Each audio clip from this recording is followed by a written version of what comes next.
Hey everybody, this is Greg Gossett from Gossett Trading and Mentoring Live, and today is Tuesday, September 22nd, 2020, and we're again in the final hour of the trading day. This is the final hour of the trading day. Is my favorite time to make my buying and selling decisions, and more particularly in the last few minutes right before the close.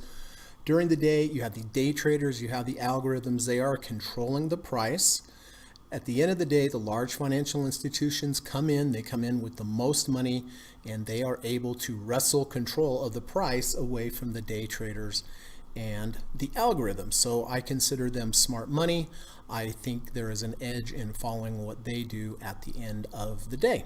So thank you all for coming today. I really appreciate you spending the time, investing your time here. I hope it's helping you with your trading and your investing. We have such a great group, and thank you to everybody for all their input and all their contributions to the podcast each day. So, all right, what's happening? Dow Jones is up 68 points, 70 points, up 2.26%. The NASDAQ's having a good day, up 131 points, up 1.22%, and the S&P is up 22.9%, up 0.7. So NASDAQ is the clear winner today. Dow Jones is the laggard. So, all right, here's the plan for today. First of all, we are going to run the U.S. legal disclaimer. Secondly, we're going to come back, take a look at my current positions, talk about when I bought them, why I bought them, and how I'm going to manage them moving forward. After that, I have had a day trade today. I'm going to share that with you. After that, we're going to go through the watch list, take a look. Not the watch list, we're going to go on the board and take a look at everyone's positions and see how they're doing. I see some really good ones up there, so I'm excited to get to those. And after that, we're going to get away from charts for a minute, and we're going to talk about trader psychology, trader philosophy, good trading words of wisdom, just things outside of technicals that I think will help improve your trading. The psychological point of trading is the most important. It's the most important skill. It really, really is. So I'd like to spend a few minutes on that. After that, I've gone down through my watch list. I have gone down through the results of Kamal's scanner, and we'll see if anything qualifies for an end of day trade. I have 3 requirements whenever I'm looking to enter a trade. First requirement, I'm looking for a confluence or combination of indicators lining up. I look at each indicator as MACD and RSI, moving averages, ATR channels, V1s, V2s. I look at those as potential groups of buyers, and you will increase your odds dramatically to have a profitable trade if you're within the company with as many other buyers as possible. So I look for confluences and combinations on multiple time frames, ideally. Number 2, even if you have a good risk to reward ratio, even if you have a good setup, you need to make sure that you have a good risk to reward ratio. It's very, very important. There's some great setups, but depending where your support is below you and where resistance is above you, it may not make sense from a math perspective as far as risk to reward. 2 to 1 is my preferred risk to reward. I should say the minimum risk to reward. So if I'm risking $100 on a trade, I want to be able to make 200 or more to the upside. And then number 3, just keep in mind your positions. Are they correlated? Are they all in the same industry? It's a safer bet to have a variety of different positions in different types of industry, and to even get outside of equities such as gold, bonds, silver, oil, things like that. All right, so I'll go through the watch list. I'll narrow them down at the end of the day, and I'll try to pick the very, very best one at the end of the day that meets all 3 of those requirements. Then after the market closes, if anybody has any questions for me, please let me know. I'm happy to elaborate and clarify anything I've discussed today. If you have any stock symbols that you'd like me to look at before the close of the day, please put them in the chat. Put an asterisk or emoji by it so I know it's time sensitive, and I'll do my best to get to those before the market closes. And then if you have any new entries or exits that you'd like me to update up on the board, go ahead. Put them after the market closes, put them up there, and I'll get them all taken care of. But if you could please wait till after the market closes so I'm done trading and teaching and the pressure's off, and then we'll have plenty of time to get them updated. All right, so that's the plan for today. I'm going to run that U.S. legal disclaimer, and I will be back in about 40 seconds. Thanks a lot.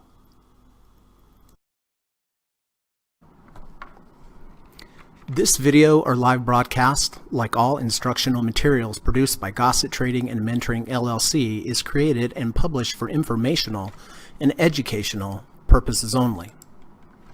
Please carefully read and/or listen to the U.S. government required disclaimer before watching this video or live stream broadcast.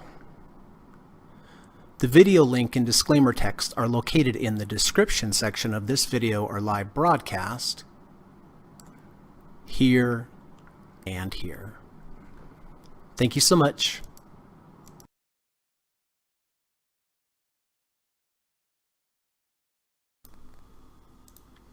All right, let's take a look and see who is here today. Johan is here. Hey, buddy, good to see you. Hope you're having a nice evening.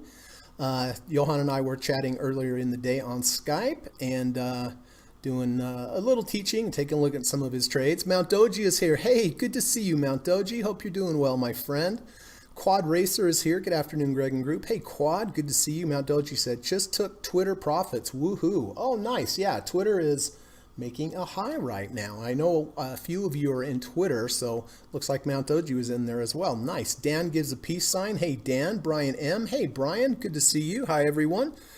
Miko25. Hello, Greg and all. Hi, Miko. Gary M. Hello, Greg and group. Hello, Gary. Evan is here. Good afternoon. Good afternoon, Evan. Kamal is here. Hey, bud. Good to see you. Hope you're having a good day, my friend. David is also here. Hi, Greg and group. Hello, David. Stephen Burns. How you doing? Good to see you, Steve. Always nice to have Steve here. Always an honor, always a privilege to have Steve in our chat. I really, really mean that. So thanks so much, Steve. Hope you're having a good day. Steve says, Amazon chart today. Wow, on news on entering the fitness space. Yeah, Amazon is a position that I have today, luckily. So I'm grateful for that, although it is in put form, but that's okay.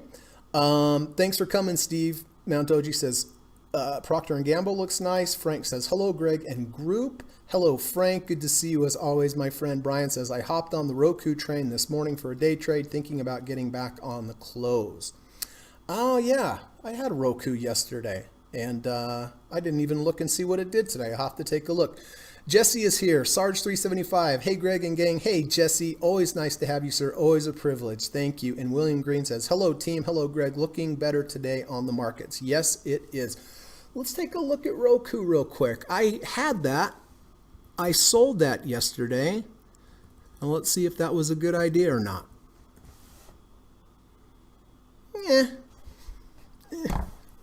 Kind of about what I thought. I thought it would go up a little or it would just go sideways. So I got out yesterday and it was a big day. So anyway, good. Glad. Who was that had Roku? That was Brian. Very, very nice. Very, very nice. What are we at? 68, 63 RSI. Looks like we may have already rejected the 70, but I'm not sure. Let's take a little look-see. 69.49. You know, I use Trade Navigator. This is my preferred trading platform. It's a little expensive, but I think it's really good. And one of the best things about it, it has this tool called the what if tool. So I can move the price around like this. Wish I could do that in real life, right? I can just move it around.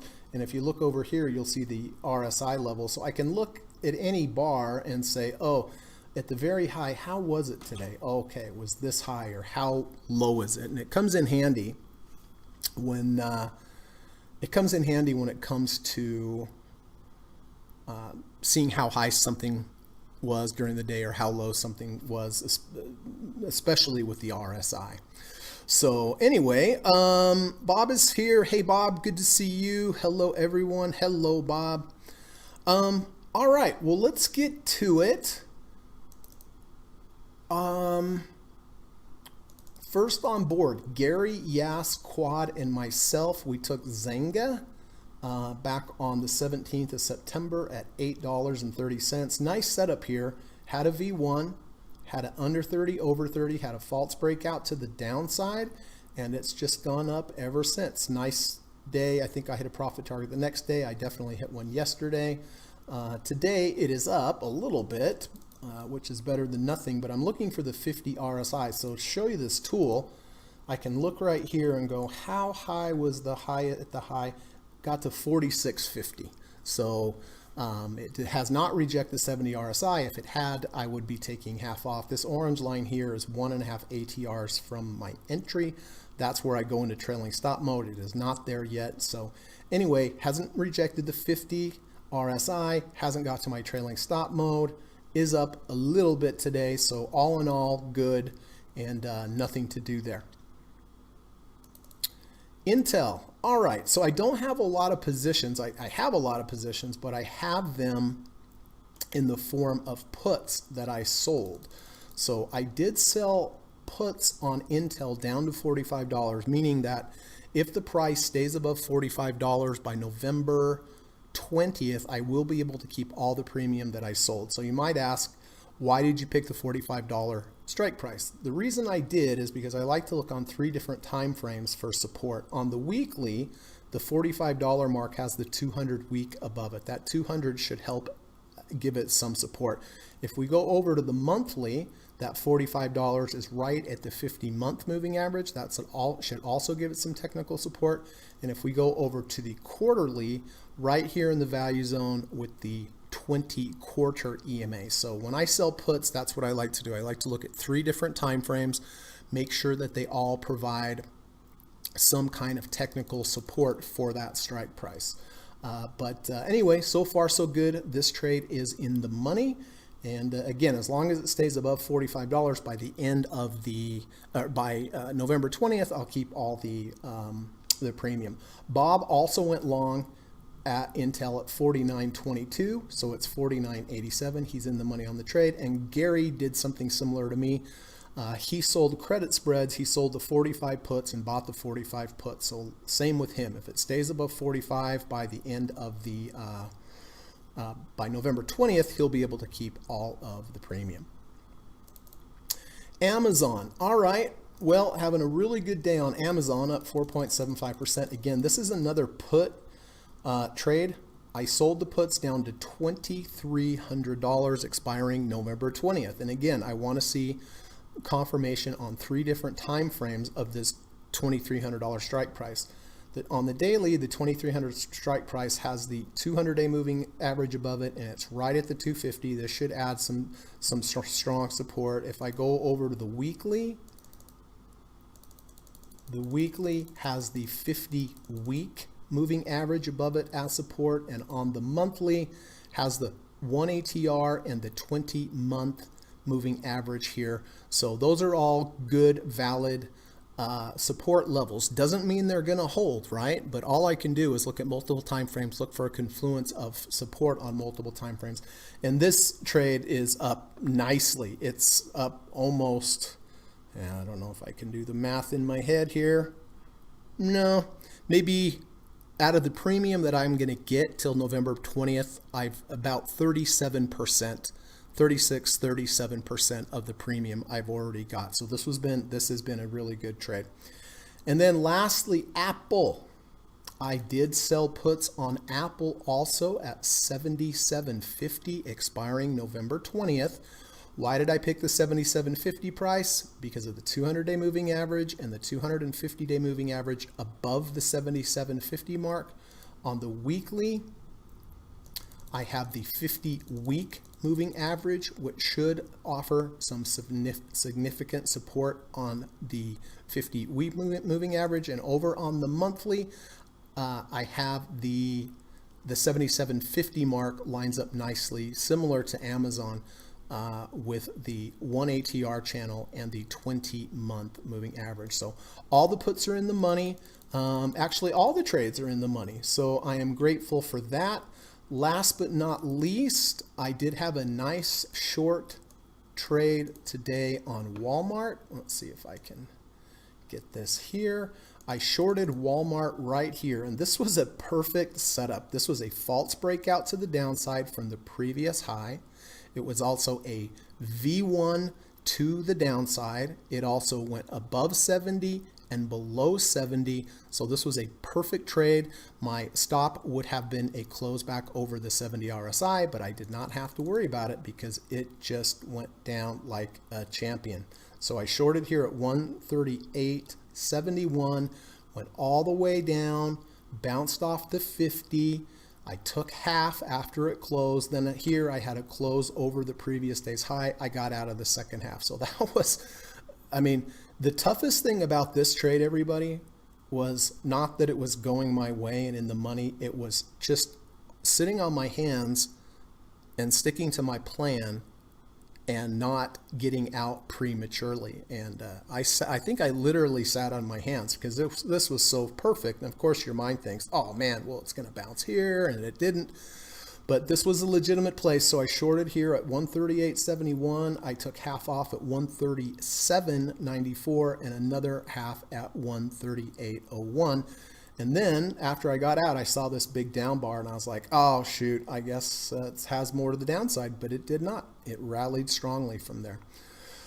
Okay.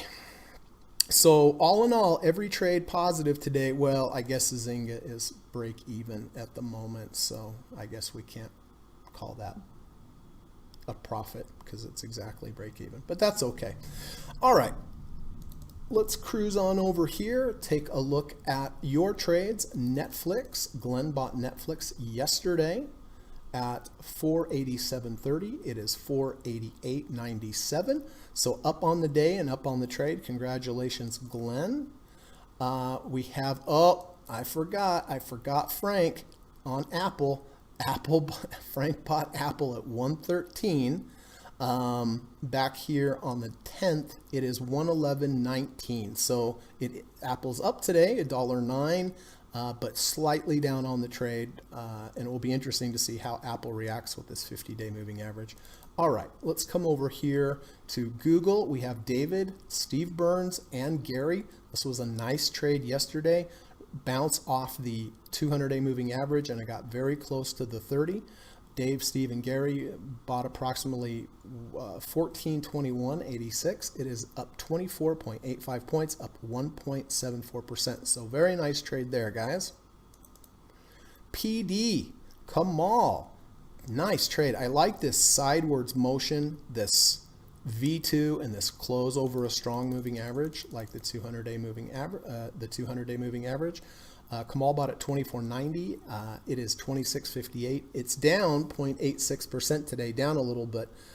Kamal is still nicely up on this trade. He is up about 6.21%. So way to go, Kamal. Gold, I still have Gary in gold. I don't know if this is correct, Gary. I show Gary in at 184.40. And we had the cross under yesterday, and it is down another about 0.5% today. So down on the day, down on the trade, but I'm not sure if Gary's still in it. If you are, let me know. BMRN, Kamal, look at this trade, everybody. Kamal bought BMRN at 75.58 with the under 30, over 30, and this is just taken off. Kamal is in the zone. That's all I can say. Kamal is in the zone. He is up 5.55% on this trade. Very nice, Kamal. IBB, Steve Burns bought IBB with the 530 crossover back here on the 16th of September. He bought it at 136.64.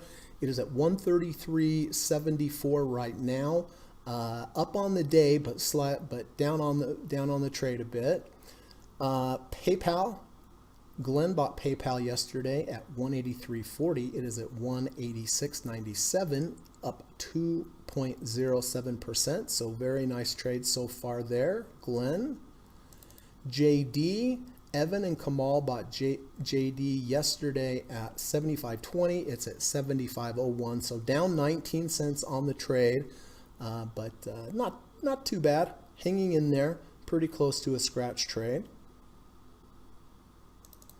FCFS. I have Bob in FCFS. I have Bob buying it back here at 58.10.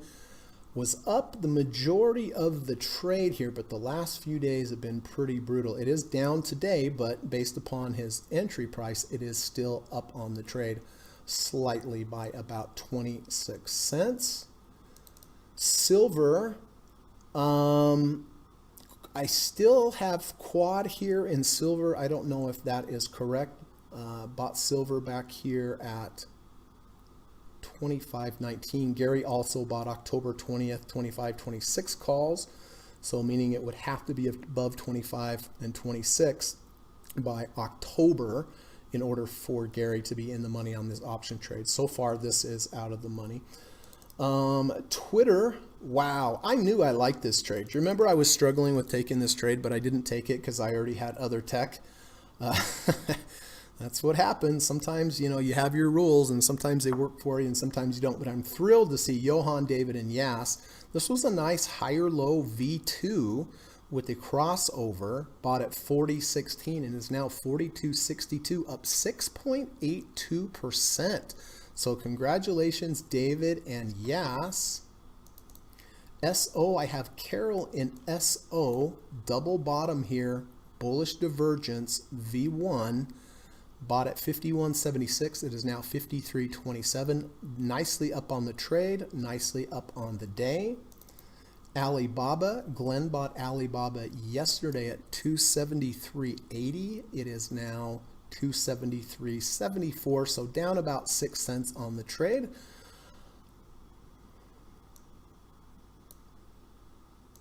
IWC, Steve Burns bought IWC, the Russell Microcap Index, and bought it at 94.37.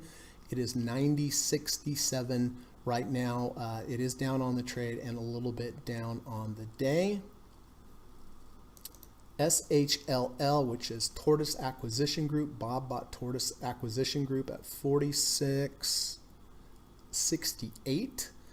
And right now it is 48.29. So it is down 4.29 or 4.23% on the day, but he is still up on the trade. Las Vegas. Gary bought Las Vegas calls. November 20th, $50 strike price. It is now $45.99. So it is $4 out of the money. So this is going to have to be above $50 by November 20th in order for Gary to make money on this trade. And then lastly is Yas with GDXJ, which is the gold miners, the junior gold miners ETF. Bought this at 58.35. Was really nice big trade here at one point, but metals were so weak yesterday and they are weak again today. So it is down today and it is also down on the trade. So some good ones, some bad ones, not too bad. Let me take a look over here. All right.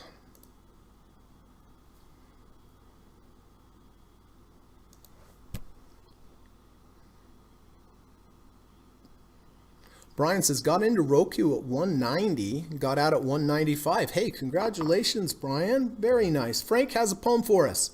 All right, I always look forward to these. Let me get this copied down, and then I will take a shot at it.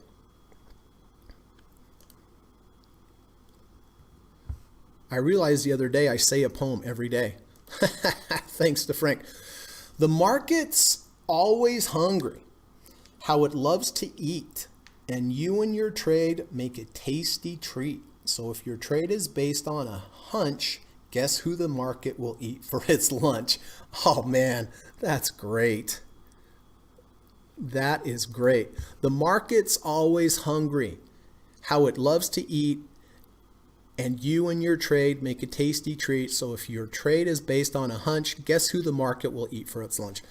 That's so true. That reminds me, when I studied with Kerry Lavorne used a similar analogy when it comes to V1s and V2s. A V1 or V2 goes below the previous day's low, rejects it, and comes back up. He always attributed, he had an analogy about a cookie monster. The market will go wherever the volume is, wherever, there's, where there's buyers and sellers. And a V1 happens when the cookie monster goes down for sellers, seller cookies, and if it goes down and rejects back up, it leaves there and comes back up because there's no food down there. So the cookie monster always goes after where the volume is and where the buyers and sellers are. And if you get a V1, that has shown you that the cookie monster went down with it, and then the trading dried up down there, no food, so the cookie monster goes back up. So interesting how you wrote that and how apropos that is to V1s or V2s. Hey, Tracy Peterson,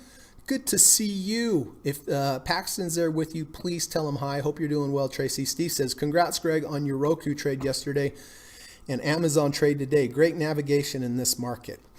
Well, you know, it's funny when people congratulate you on a trade. I make my best guess, right? Depending on the readings, the levels, the RSI levels, moving averages, and all I do is, and all anyone does is make their very best guess based upon support and where buyer's going to be. So when people say, hey, great trade, I mean, it's great. And I tell people great trade, but really I don't think I had anything to do with it other than an educated guess. But thank you very much, Steve. I appreciate that. As we know, we put the trade on, we pull the handle on the slot machine. Something's going to happen. We know that. This is from Mark Douglas in Trading in the Zone. But, you position size correctly. You make your best judgment. You look for levels. You put the trade on. And then after that, it's out of your hands. You pull the handle, and it either works for you and it doesn't. And if it doesn't work for you, then you should get out quick. And if it does work for you, then you should be, have the fortitude to stick with it and hold it, which is tough. But thank you, Steve. That was a nice trade. That definitely was a nice trade. And the Amazon trade did work out really, really well today as well. Quad says, I got out of silver, jumped ship before it sank. Okay, well, I'm glad to hear that, Quad. As one of my students, I was thinking, man, I hope Quad got out. I mean, look, the legitimate part, was to get out with 520 cross under. That's the approach. But to stay in it after that, I'd have been thinking, why are you in this, right? If you took the crossover. So great, Quad, got you out of there. Tracy Peterson, do we keep Twitter? Oh, do you have Twitter also, Trace? Well, look, there's nothing wrong with Twitter right now. It's at a 6486 RSI, making a higher high. Higher low, has not rejected the 70 RSI. MACD looks like it's gone positive here today. That's also good. If I was in this trade, I would have phased out 4 or 5, probably 4 profit targets here today. But yes, I would still keep it. I would be looking for a rejection of the 70 RSI or maybe a rejection of this third ATR channel. But of course, everyone knows me. If it were me, I would definitely take a little profits off here. I wouldn't take the whole position off, but I would take a little bit because the 6.92% move is pretty good, and I wouldn't want to give that all back. Tracy says sell half. Yeah, sell half would be totally fine. Totally fine. Steve says, I will exit IWC on the 1030 cross under signal today. Okay, sounds good. Hey, Marcella is here. Hi, Marcella. Message retracted. Well, that's okay. It's good to see Marcella. Brian says, Tracy, I got in Twitter at 41.15. I planned to swing trade. Andrea says, hey, Andrea. Oh my gosh, it's so good to see Andrea. Thank you for coming today. Andrea says, hi, everyone. Is anyone playing Tesla on battery day? Tesla was down today, right? Yeah, it's down 5.88%. I don't know if anyone else out there is, it's lost the halfway of the big bar. That is a little concerning. It's still above the 50 RSI. That is good, but it's down pretty big on a up day. Quad says, Tracy Peterson, personally, I would take some profit. Yeah, 100% I would take some profit. Doesn't have to be half, can be a quarter, could be all of it, but a partial profit would make sense. Brian says, Andrea, it would have to close under 400 for me. So 400's down right about here. That's probably the 50 RSI. Let's see where the 50 RSI is. Today, the 50 RSI would be right about 398.95. So yeah, that makes a lot of sense, Brian. I don't know if you knew that, but yeah, the $400 mark lines up right with that 50 RSI, which should act as some support. Andrew says, hi, Brian. Yes, got to agree with the 400 level.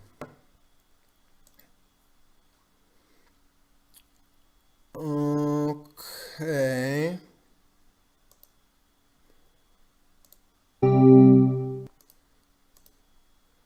Sorry, I'm trading my friend's account here.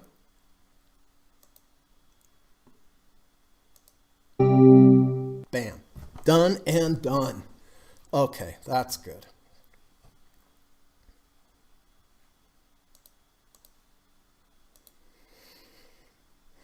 Gary says, I like Tesla on the 5-minute chart. Let's see. Let's see what you like about it. Well, on the 5-minute chart, we are definitely, I think we may have rejected the 30 RSI, which dovetails with the negative third ATR channel. Yeah, I don't think that rejected the 30, but it's in the ballpark. 32, 34, it was lower, but I don't think it was 30. But it is, you do have some buyers here. You can see there is some support here, but I would be careful. I would be careful here for sure, especially, going into the last hour. David says, I sold Twitter, thankful with the 6.8% gain. Very nice, David. I saw that you were in that and I was happy. I was really happy. Johan and David are two of my students, so always good to see that. And I'm glad Yaps was in there as well. But, I talked yesterday about keeping weeds out of your garden and letting your profits grow, and it's true. But the other side of that is when you have a garden, there's a time to harvest that garden also. You can't just let it bloom, bloom, bloom, and then die and just rot back into the soil, right? Meaning come all the way back. And I'm not saying it will. If I was in this position, I would 100 million% take some profits on this. No doubt about it, but I would keep some. But like David sold it all, that's fine. I mean, a 6.5% move is pretty dang good, right? But there is a chance we could get up here, maybe another $1.50 or so. You just never know. And because I don't know, I'll take some for now and have some for later, like the old candy, right? Miko says, Greg, thoughts on PGNY? PGNY?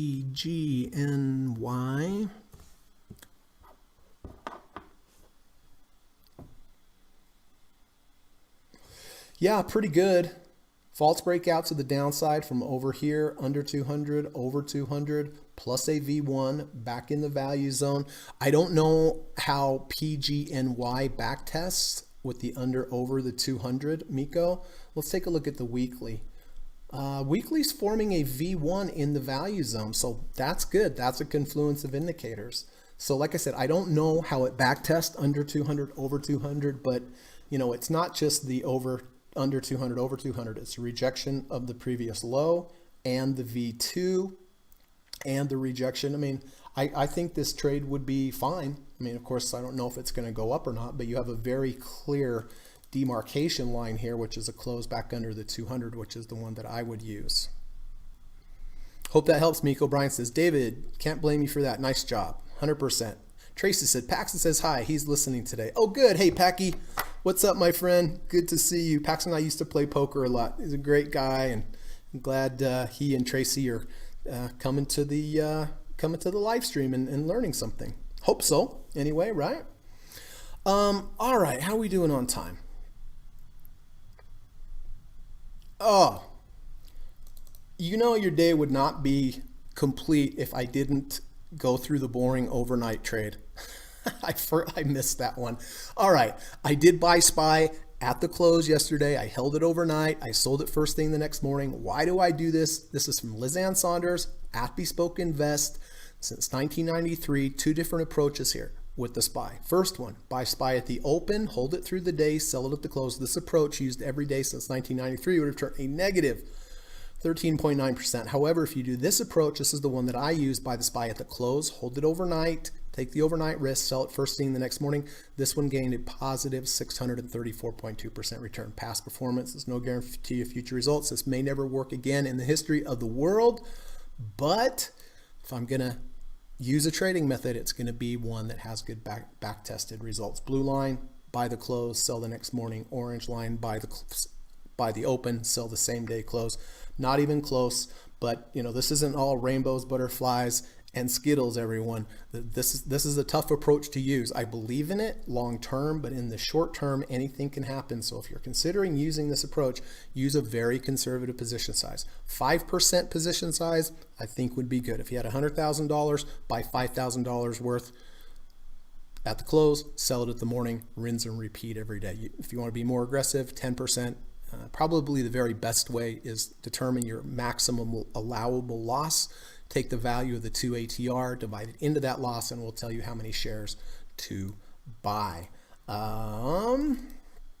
I did buy the SPY yesterday at the close at 326.97, sold it today at 328.55. So 326.97, 328.55.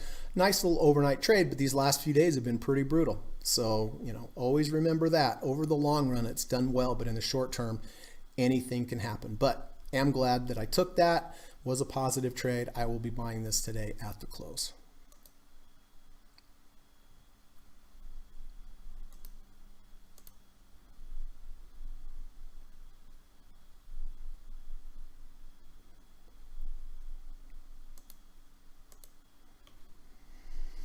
Let's take a quick run through. Zynga is up 3 pennies.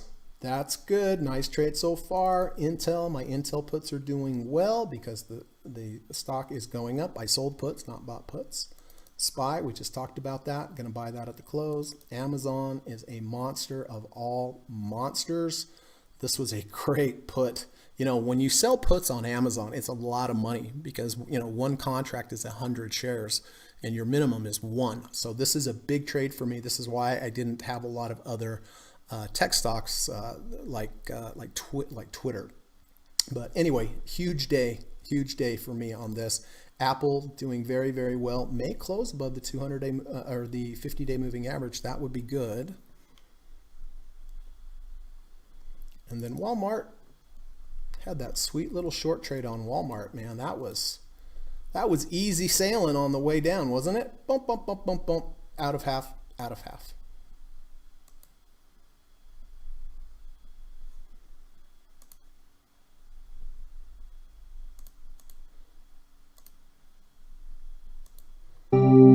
Okay. Here we go, everybody. Let's take a look and see if there's anything going on here. David says, thanks, Brian. Good. All right, CPRT. This is off of the scanner.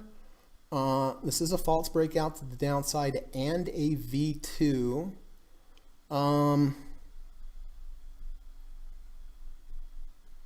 It's okay.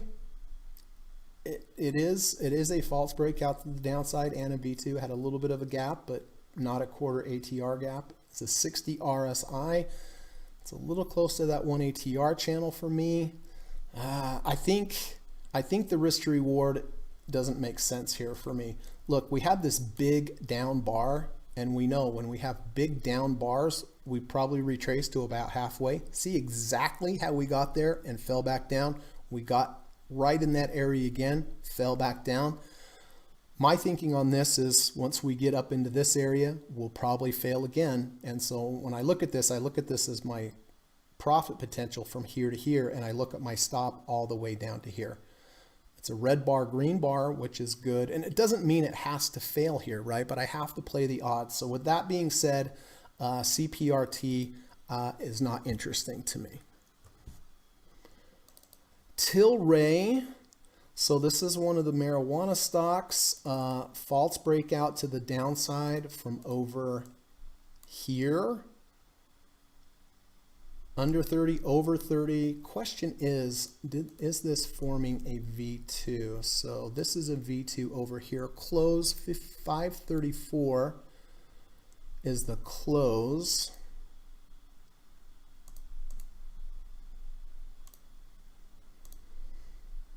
A lot of volume today, that's for sure.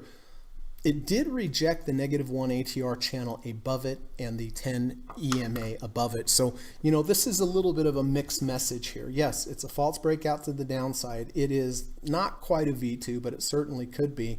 But, with this 1 ATR channel, -1 ATR channel above it, it already tested it and failed, which that concerns me. It's a bit of a red flag. So it's a potential, but let's look at some others.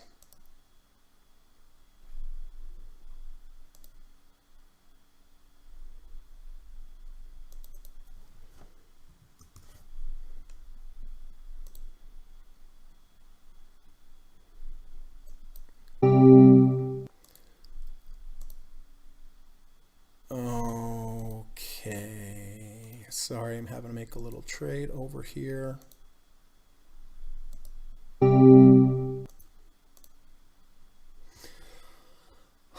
Lululemon, under 30, over 30, under the negative third, over the negative third, having some issues with this 100-day moving average here. I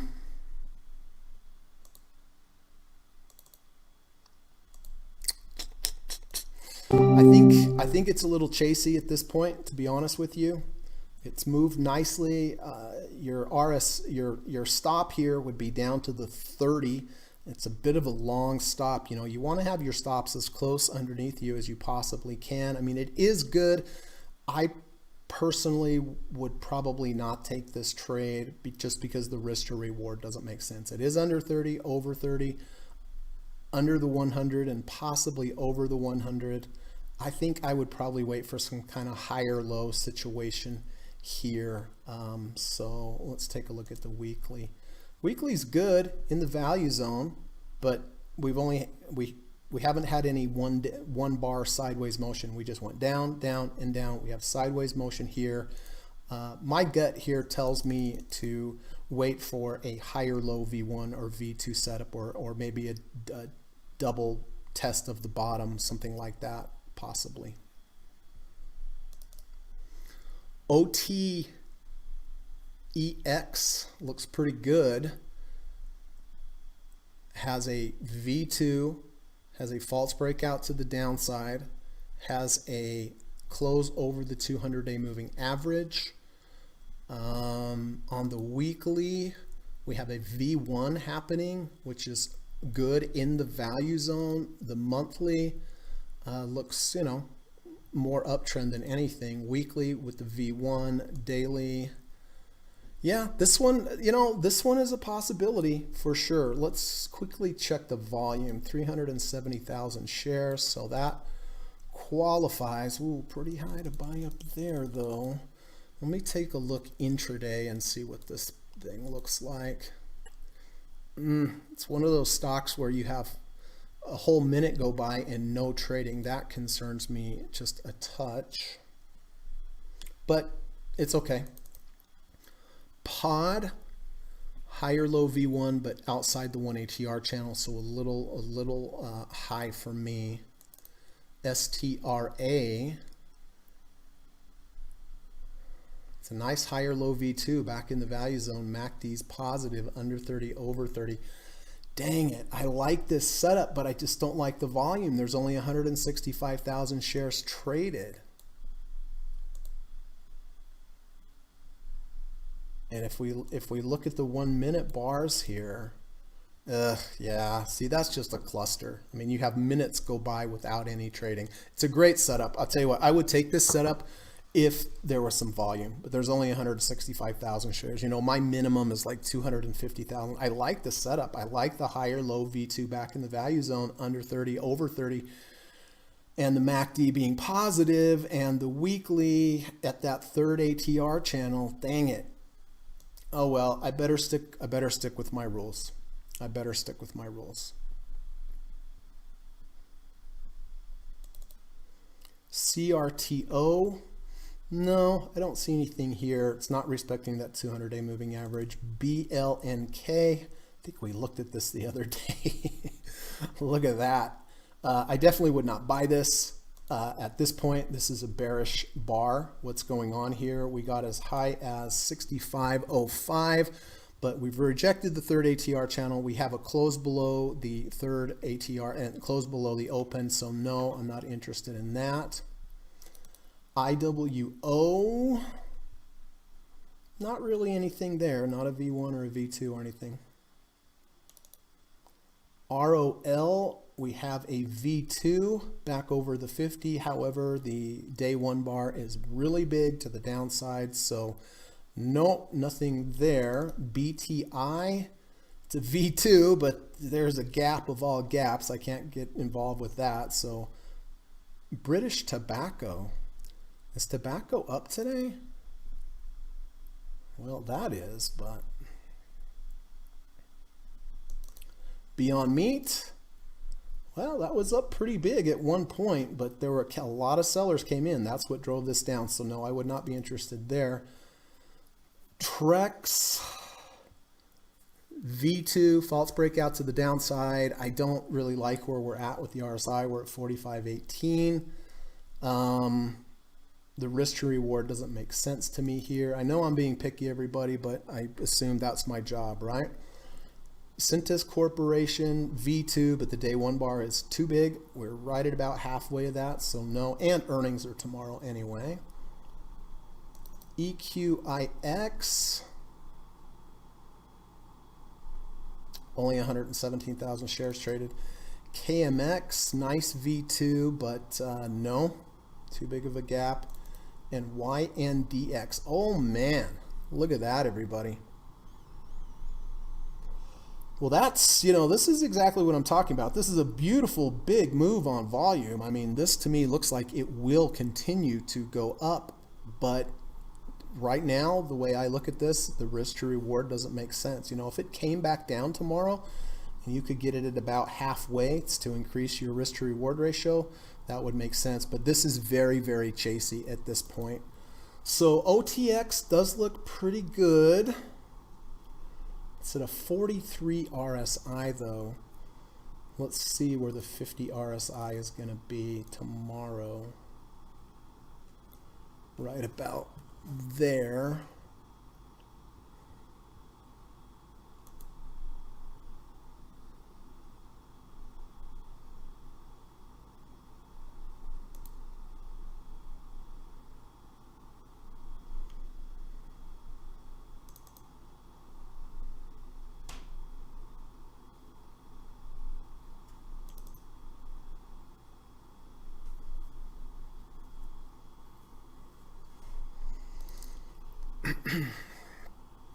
My favorite here is OTX, but I'm not going to take it. Yeah, I'm not going to take this again.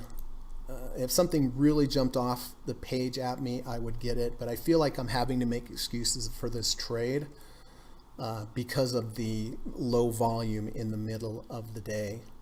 And not a lot of volume on the move up. So let me just take a quick at current position. Zynga up 5 cents now, good.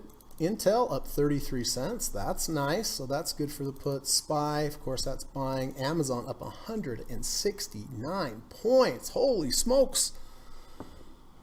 Apple up $1.94, is closing above the 200. So that's good news for Frank. Come on, get up there to 113 for Frank at least. Come on. Have the common decency, Apple. Yeah, I think I'm good with what I have. I don't think I'm going to buy anything today.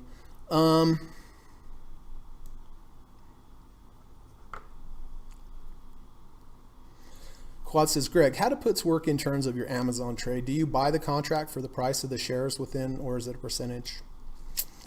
Well, in that particular case, I sold puts. I didn't buy puts. I sold puts to the people that bought puts, and I got the premium for it.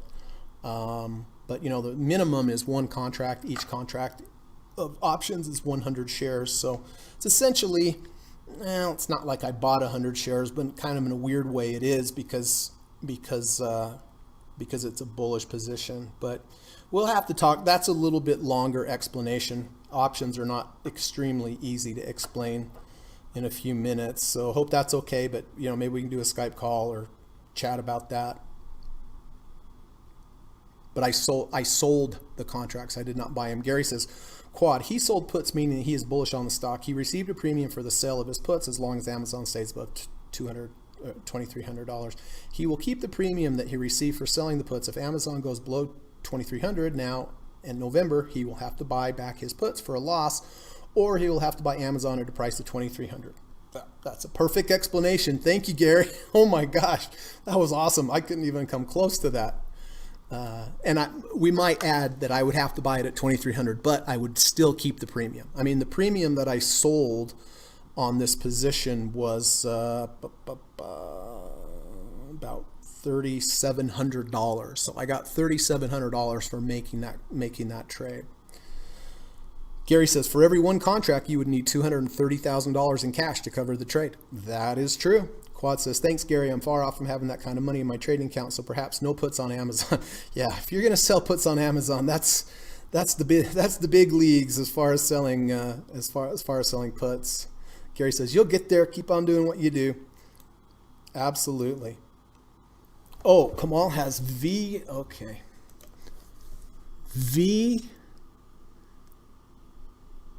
MW? No. VMW. VMW.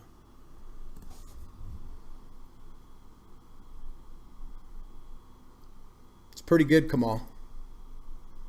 It's pretty good. Higher low, V2, MACD is positive, over the 50 RSI, 389,000 shares traded. V1 on the weekly. I do like that, I have to say. Monster. No, it's a V2, but that 50's right above, and the -1 ATR channel is right above, and the day one bar was bigger than one ATR channel. I don't like that one. CMG.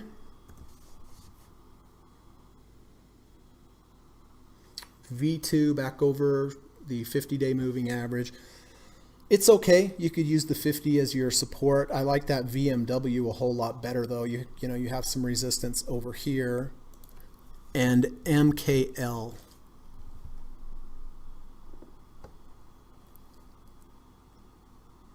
Well, there you have that confluence of the under 30, over 30, under the 100, over the 100, under the -3, over the -3. I really like it, but there's only 23,000 shares traded. So for that reason, I wouldn't buy it. Too bad that's, not an Apple or something, because that would be really, really good. Because that confluence of under 30, over 30, when you have the confluence of the 30 RSI and the 100-day moving average, and you throw on top of the -30 ATR channel, it's really good. But I just not enough on the volume. Steve says, I exited IWC for a 3.7% loss from entry. Very stagnant volume on this one. I'm removing it from my watch list. Yeah, I remember looking at that, and I didn't like the, speaking of volume, I remember I didn't like the volume, and it's the same thing for this Markle, right? It's just not a lot of volume, so not a lot of liquidity. Marcus says, just got on. I know I missed a lot. Happy Tuesday. Hey, Marcus, good to see you, bud. Hope you're doing well. And I sent you the results. I sent you my watch list, so you have that, Marcus. So you said you were going to share some trades. I don't know if you had any trades, but if you do, let me know. Steve says VIX just can't get above the 200-day moving average. Bob says cake.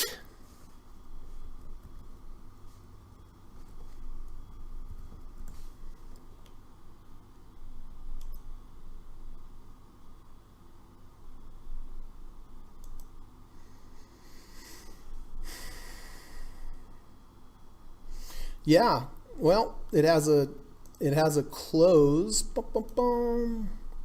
has a false breakout to the downside and a V1 over the 200-day moving average, back in the value zone. Back in the value zone on the weekly. It's okay. I don't know how this will back test, though. I don't know if the under 200 over 200 back test, but it does give you a structure for the trade, and it's not just an under 200 over 200, it's an under 200 over 200 false breakout to the downside. So it offers a decent risk to reward, I would say, but we're right there at the 48.36. It hasn't rejected the 50 yet, but that would be concerning for me a little bit. Frank says, I bought LVGO 132. Okay, remind me of that, Frank, when we're done, and I'll get those up. Tracy said, for those of us with small amounts in our trading account, would you buy one share of Amazon or stay with the smaller stuff until we build up more? If you have a legitimate trade on Amazon, I would much rather buy Amazon, one share of Amazon, than 1,000 shares of some penny stock. It doesn't matter, it's not about how many shares you buy, it's the percentage that you're making on the trade. But I mean, if you have a legitimate trade on Amazon, yeah, me personally, it's one of the best companies in the world, and so don't get caught up in how many shares you buy. One share of Amazon to me is better than 500 shares of some little stock. Tracy Peterson, Greg has some great formulas for position sizes. He may have some separate videos to better explain that. I don't have the links off the top of my head. Yeah, Tracy, in my channel, I do have a video in the lessons playlist about how to position size. Steve says, I'm back in BABA. All right. Steve's back in BABA at 275.27 on the new 520 crossover. Oh, do we have a new one? Where's BABA? Yes, we do. You know what? I may have to get in that trade. I didn't notice that one. To me, that's the most legitimate because of the back test, honestly. Okay. Thanks for pointing that out, Steve. I would not have noticed that. And, you know, it is tech, but not pure tech, I would imagine. But I do like the 520 crossover. So this looks like the one that I'm going to buy today, the 520 crossover. It does back test well. It's in the value zone. We had a V1 before. We rejected the -1 ATR channel. That makes sense.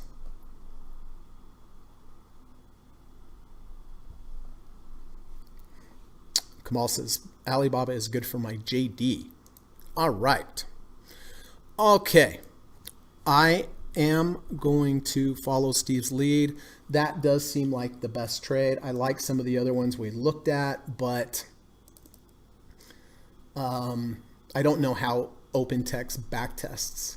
And Alibaba is big stock, has a lot of volume.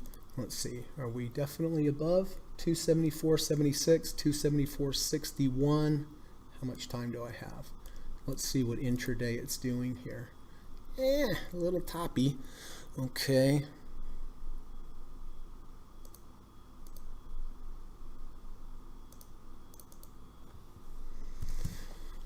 And so, by the way, what I'm doing here, I take my maximum loss on the trade, you know, 0.5%, 1% of your total trading account. So if you have $100,000, if you took 1%, that's your maximum loss. It'd be $1,000. You divide it by the value of the two ATRs, which is 1764, and that would tell you how many shares to buy. And that factors in the volatility, the ranges.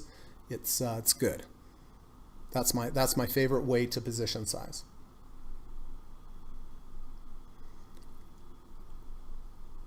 Uh, 274.70, 274.59.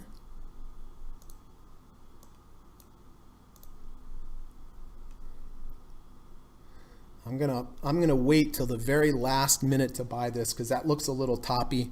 Maybe I can get a little better price on it.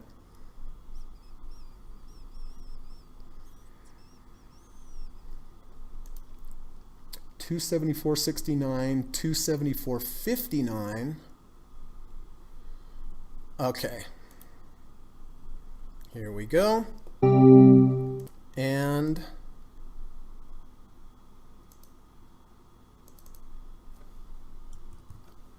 yeah, that seemed like the most legitimate trade to me today because of the back test, because of the quality of the company. Let's just hope it holds above. 274.70. Oh yeah, we're good.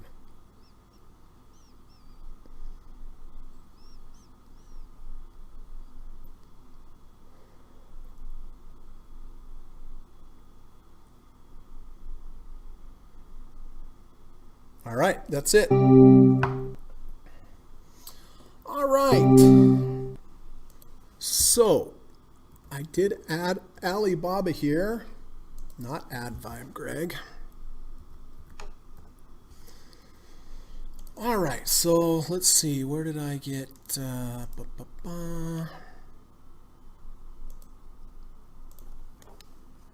right, so SPY I entered at 330.30, and BABA entered at 275.26.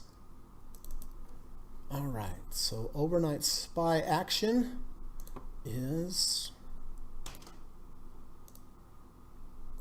good to get a little green on the overnight SPY trade. That's been a little little treacherous the last few days. And then Alibaba with the 520 crossover. Oh, I have Glenn there also. Okay. Well, Glenn, I'm going to make your line blue to match your name. And I entered at 275.26.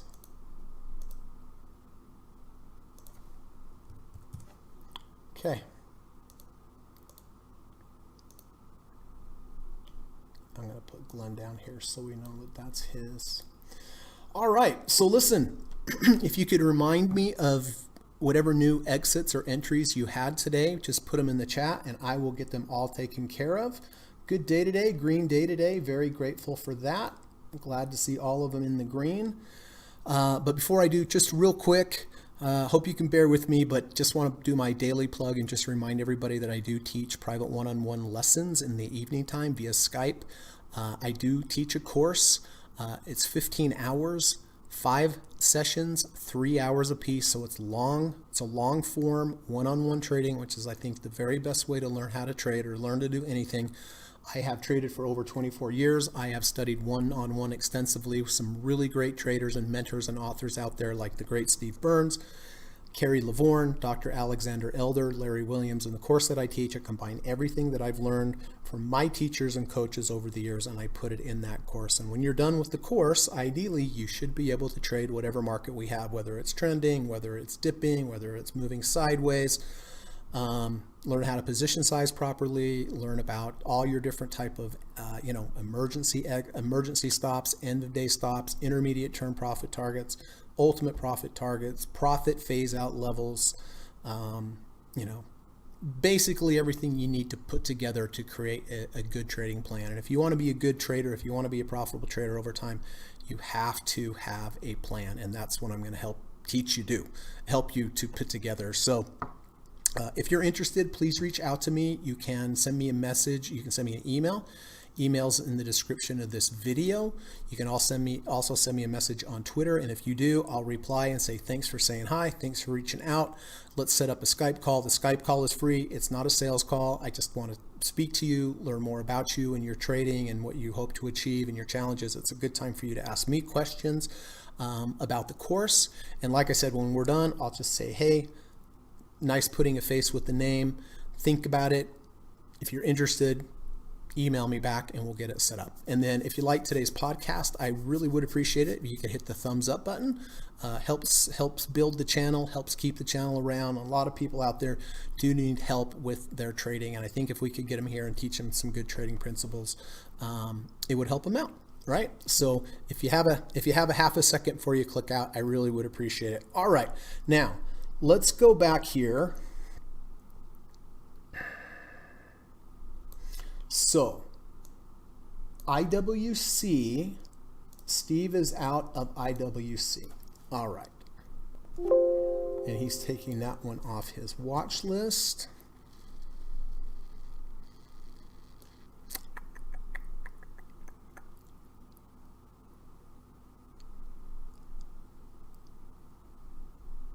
Frank bought LVGO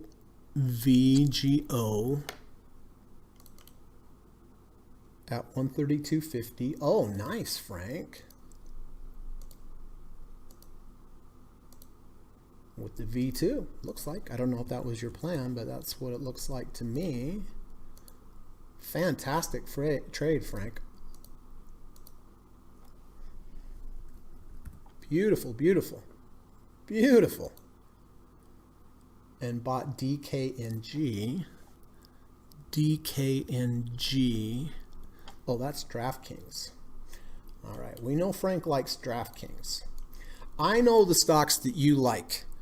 I see the patterns. I see the patterns because the same people always come up with the same stocks, which is good.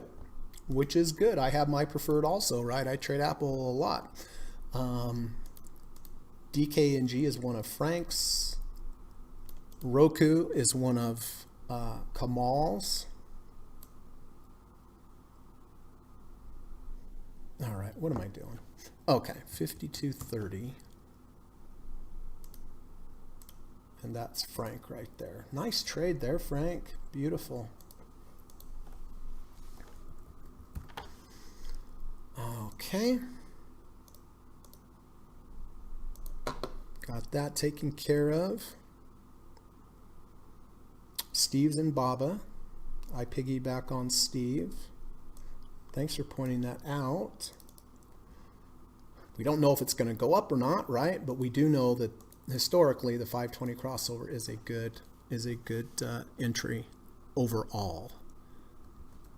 Steve. Okay.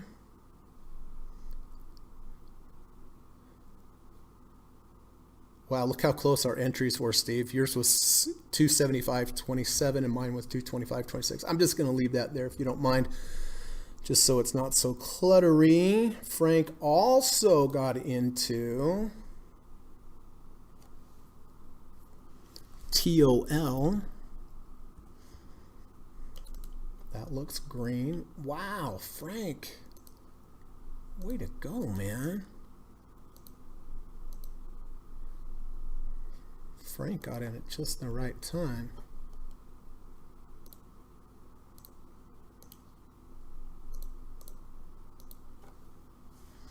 I don't know what Toll Brothers does. Is it a cookie company? I don't know.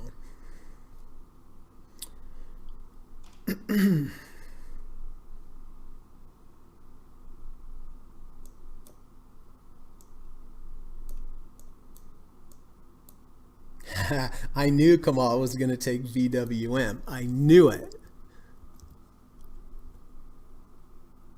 BMW, I mean. I like that trade.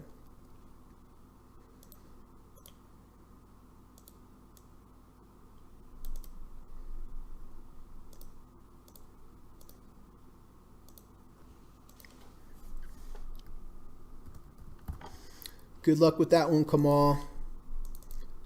Kamal's been on a roll lately, so whenever Kamal is on a roll, when I see him take a trade, my first thought is that thing's going up. Obviously, we don't know. I could be totally wrong. He could be totally wrong. But when Kamal gets on a roll, man, he gets on a roll. Johan is also in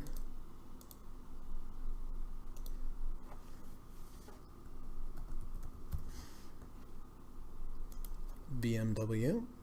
Okay, got you, Johan. Good luck on that. Brian says,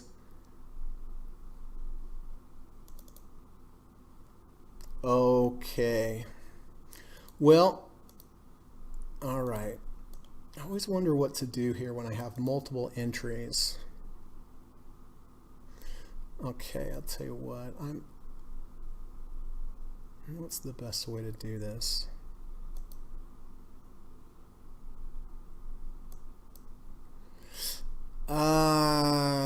Okay, I'll tell you what.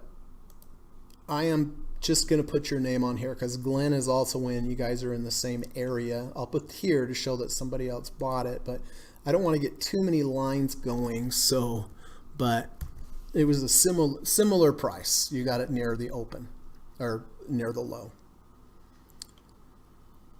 And Twitter.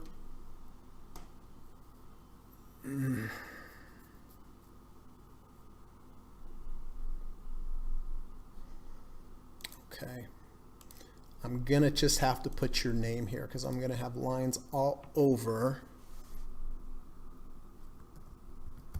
But I got you there, Brian.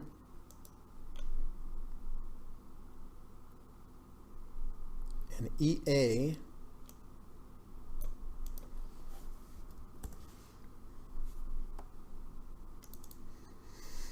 EA Sports, this one we can do.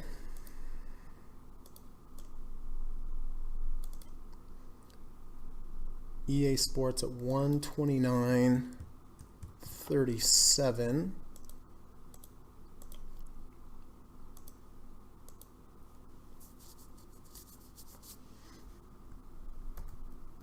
That's Brian.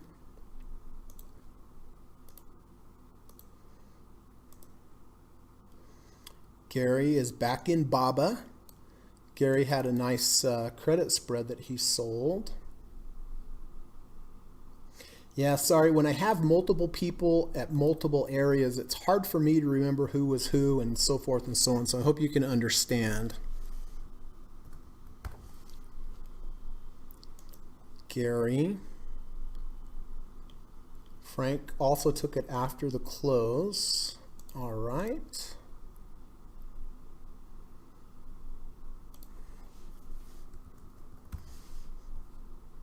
How come after the close, Frank? Johan also in Baba. Well, did the Gossett Trading Group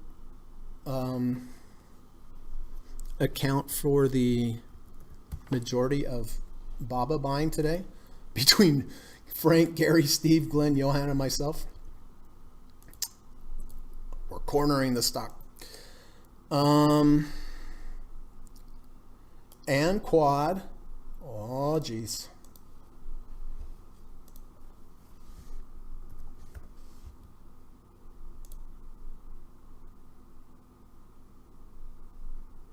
Still in Zynga. Yep, still got you in Zynga. Frank, I think I've got those. TOL, yeah, I've got all those. I can't fool Greg. William says Frank and I are trading patterns from yesterday's conversation. Oh, okay, good. Kamal says that VMW is 16 on the market scanner. Yeah, I noticed that had a high score. There's a lot of scores. You know, the way Kamal's scanner works, it gives you points for everything that's good. But, I mean, we've got a lot. Under 50, over 50, over the 200, V2, higher low V2, up over all the moving averages. This is just on the daily. On the weekly, we have a V2, or under 50, over 50. MACD's positive. Yeah, I can see. I can see. That looks good. So for Kamal and Johan, that goes up. But yeah, talk about, you know, that's what I'm talking about. Confluence of indicators lining up on multiple time frames. And it had a score of 16. 16 is a high score. But again, it doesn't mean it's going to go up. I certainly hope it does for Kamal and Johan, but it doesn't mean it's going up. So let's all be clear about that. We could have a score of 92 and it doesn't mean it would go up, right? Brian says, might as well get everybody in the chat to buy Baba and we will all make a profit. Well, I like, you know, the reason that I like this trade is because we have the crossover. That's valid, but I like how we have it here in the value zone. I'm not thrilled about taking crossovers when they happen up here. You know, my limit is the second ATR channel. But this, in the context of this chart, we have a false breakout to the downside. This day took out the low of that range. Triggered a V1 yesterday, which is nice, right? We came down. See, this is what happens when you come down into the value zone. If you don't have a lot of sideways motion, a lot of times you'll get that rally that will fail. If it fails, it has to come down and wash out that low. Will that happen there? So we had the V1 yesterday. We had the confirmation of the 520 crossover, and it's happening right here in the value zone. The value zone up to the third ATR channel, that's your easiest movement. Every time you get to one of these ATR channels, you run into resistance. It's like a rubber band pulling, and gets a little tight here, a little tight here, gets really tight at that third ATR channel. That's why 92% of prices fail there, and it tends to mean revert. So, you know, I like this setup because of the context of the chart with the false breakout, the prior day V1, the close over the 50, the close over the moving averages, and cherry on top is the 520 crossover. But again, with that said, it doesn't mean it has to go up. But as soon as I saw this, I like this. You know, and I tell this to my students, and I've said it here, but you know, when you look at as many charts as I do, I can look at a chart and I get a reaction. I don't consciously think, I just get a reaction. Just like if you look at a beautiful painting or a beautiful landscape, you just get like that emotional reaction. As soon as I saw this, I had that. With some of the other stocks, I'll look at it, I don't get the feeling, and then I have to, like, in my brain, try to make it work. So I've just learned over time, if I look at something and I get that immediate reaction, generally that's the best one to pick. And it doesn't mean it's going to be right either, but more times than not, I believe it is. Frank says, I just checked and it doesn't look like my BABA trade went through. Oh, okay. So I'm taking, I guess I'm taking Frank off of BABA. Dang, I like having Frank on the board with me. When I look at a trade and there's Frank on there, Steve, all you guys, makes me feel better about the trade.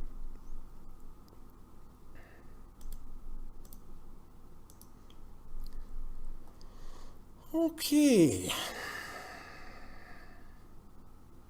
So what's happening after hours? Apple's down a smidge. Amazon's down a smidge. BABA down a smidge. Intel up 3 cents.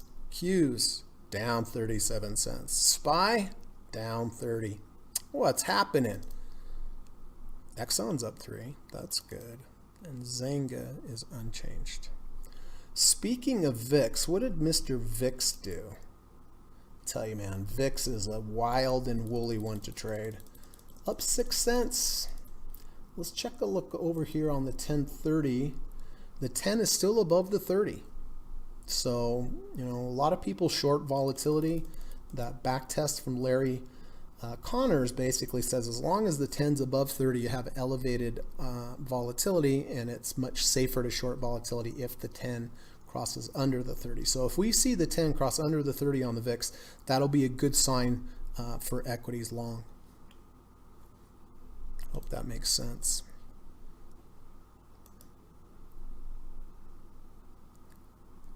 Brian says Nike popped on earnings. Did it?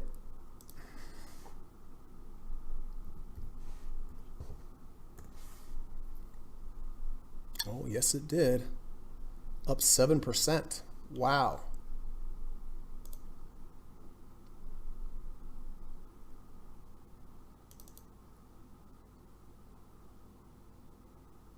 Wow, look at the rally into earnings today.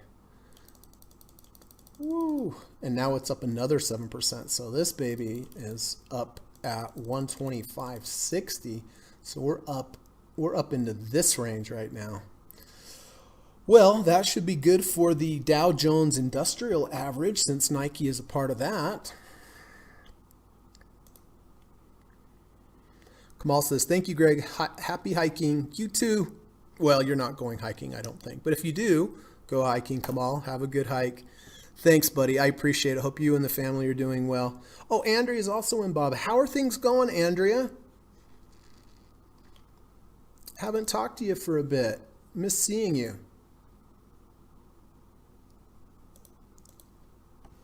All right, we'll put Andrea over here.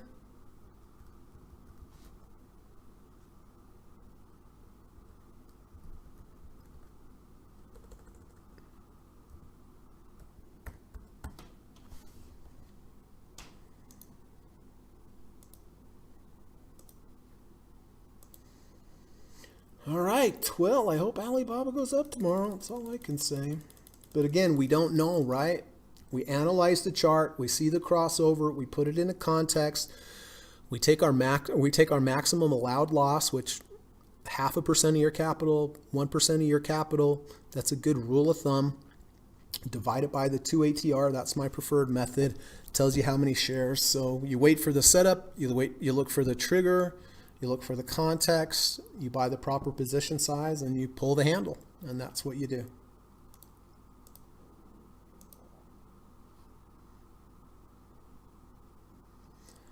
Hi, Karen. Good to see you. Nice to see you. Hi. For small account holders, the amount of shares you're holding becomes important when you want to take profit. Say you buy 10 Apple for $100 a share. Your position size is $1,000. Yes. Say you buy 10 Apple for $100 a share. Your position size is $100 or $1,000. Well, yes, and then $1,000 divided by, oh, well, you already did that, 10, yeah. But the main thing you always need to come up with first is what is your maximum allowed risk on any one trade? You know, if if you have $100,000, it doesn't matter if it's a big account or a small account, 1% is a pretty good. So 1% of 10, if you have a $10,000 account, 1% is $100, right? So if you have $100 and you divide it by $100, which is the price of Apple, you could only buy one share. And if you buy one share, then yes, you can't phase out. You're just going to have to handle it a little bit different. Johan says, thanks for the session as always, Greg, and everyone. Have a nice day. You too, Johan. Have a good evening, my friend. And if you're flying, fly safe. Karen said, the next day Apple is up 3%. Your P&L shows $30. You calculate that you should sell 2 shares at 45.45 ATR from the previous close. I pay commissions of 35 cents per trade. Hence, I'm not taking off every dollar from the table, even though Greg's method tells you to do so. You will run out of shares extremely fast. Hence, I prefer cheaper stocks in the $5 to $25 price range. Well, yeah, that makes sense, Karen. I didn't know you had to pay commissions. If you have to pay commissions, yes, that changes things up dramatically because your commission's a larger percentage of each trade. So yes, I don't know, Karen, if you live in the United States, but there are a lot of brokers out there that don't charge commissions, and that frees you up. But yes, if you're paying commissions and you have a small account, then phasing out is going to be a little more difficult. Well, not difficult, but it's going to eat up a lot of your profits. Frank says, I may try BABA in the morning. I must have been too late. Okay, well, let us know and we'll retrofit you back on there tomorrow. Andrew says, yeah, been a while. Things okay. Had to put one of my horses down yesterday. Gosh darn it. So I need some virtual hugs. Man, Andrea, I'm so sorry to hear that. It hurts me to hear that. I just lost Katie in September, so I'm very aware of that. But it's got to be so tough. Darn it, Andrea. Well, I'm giving you a virtual hug. If I was there, I'd give you a real hug. I'm so sorry. I'm so sorry. Hope you make it through the day okay. And I'm sure your horse was lucky to have you as a parent, but I'm sorry to hear that. Frank says, I love horses. Hugs coming at you. Thanks, Frank. Brian says, sorry to hear Andrea virtually hugging. Well, good. We're all giving Andrea a hug. So tough to lose pets. Oh, man. So tough. Darn it. Yeah. Okay. Well, I'm glad to see you, Andrea. I appreciate you coming by. Drop in more often. Miss seeing you. All right. So we shall see what happens tomorrow. My feeling is there's still volatility in this market, so let's all be careful, and please be careful when you're position sizing. I did the little saying yesterday from Larry Tantarelli, and it talked about focusing on your position size and volatility and all the stuff we talked about yesterday, and it's so true. The only 2 things you have control of in trading: 1, how many shares you're going to buy, and 2, when you're going to buy it. After that, it's out of your control. So you better focus on the things that you have control on. And of course, when a stock goes up, you wish you had tons and tons of share. But if a stock goes down, which it's going to go down a lot, you're really glad that you position size correctly. Remember, it's about conserving capital. That's number 1. The number 2 goal is making money, but respecting risk and preserving capital is your number 1 job as a trader. Quad says, Andrea, my deepest condolences. We had to put down our cat recently as well. Not easy as animals quickly become part of the family. 100% they're part of the family. The best part of the family. Thank you. She was suffering. Yeah. It's still not easy. Yeah. Never is. It never is. It's always that fine line of when is the time, and but I think Andrea is an animal expert, so darn it. Sorry to hear that, Andrea, says Karen. Shoot.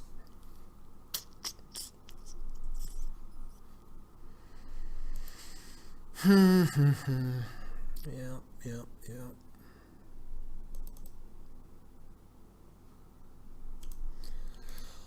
Okay, well, listen, everybody, I'm going to go take a hike. Have a good rest of your day. Please go out and try to do something nice for somebody today. Just one little thing, just a smile or wave or be kind. Hold the door open, just something. If we all did that every day, the world would be a better place. And also, as I say every day, please go out and try to do something nice for an animal today as well. They always appreciate it, whether it's a dog, a cat, horse, whatever. They're living beings, they feel things, and they appreciate acts of kindness as well. So one nice thing for a human today, one nice thing for an animal today, and I'm pretty sure it will help your trading if you do that. I don't know if that's true, but it sounds good, and what could it hurt, right? Okay, be good, be safe. Hope to see you tomorrow. Tomorrow is Wednesday, so if you have to put your garbage out, if your garbage guy comes on Wednesday, remember to put your trash out tonight. My trash day is Wednesday, and I always have to remind myself, because you know that feeling when you put the trash out, or you don't put the trash out, and you hear the truck, and you're like, oh my gosh, and you're like running in slow motion, and the garbage truck's taking off and just turn the corner, and you're like, oh man, now I gotta wait a whole week. So okay, well, thanks everybody. Quad says, have a great afternoon, Greg. And Greg, I'll chat with you during the week. I know we still need to do a follow-up. Yep, sounds good. Okay, have a good rest of your day, everybody. Talk to you soon. Bye. U.S. government required disclaimer. Stock, options, futures, and forex trading is not appropriate for everyone. While there is a potential for large rewards, there is also a substantial risk of loss associated with trading. The material in this video or live broadcast is not geared towards any particular individual or to any particular financial situation and is not intended to meet the particular investment objectives of any viewer. This video or live broadcast, like all instructional materials produced by Gossett Trading and Mentoring LLC, is created and published for informational and educational purposes only. Any and all information contained in, implied, or referenced by this video or live broadcast is not to be construed as investment advice, and no representation is made that any individual or entity involved in production of this video or live broadcast is an investment or financial advisor or is registered or authorized to give any financial advice. We are publishers and educators only. Therefore, the various producers of this video or live broadcast will not accept liability for any loss or damage of any kind which may arise either directly or indirectly out of the use of any of this material, including any loss of profit. No representation is made that any account or investment will or is likely to achieve the profit or losses demonstrated. We recommend consultation with a licensed and qualified professional before making any investment decision. This video or live broadcast is not to be construed as an offer to buy or sell any security, financial instrument, or financial product of any kind. Notice is hereby given that any individual or entity involved in production of this video or live broadcast or their clients may have an interest in any security, financial instrument, or financial product mentioned or referenced. Any simulated or hypothetical performance result depicted does not represent actual trading and therefore may under or overcompensate for the impact of various market factors such as lack of liquidity.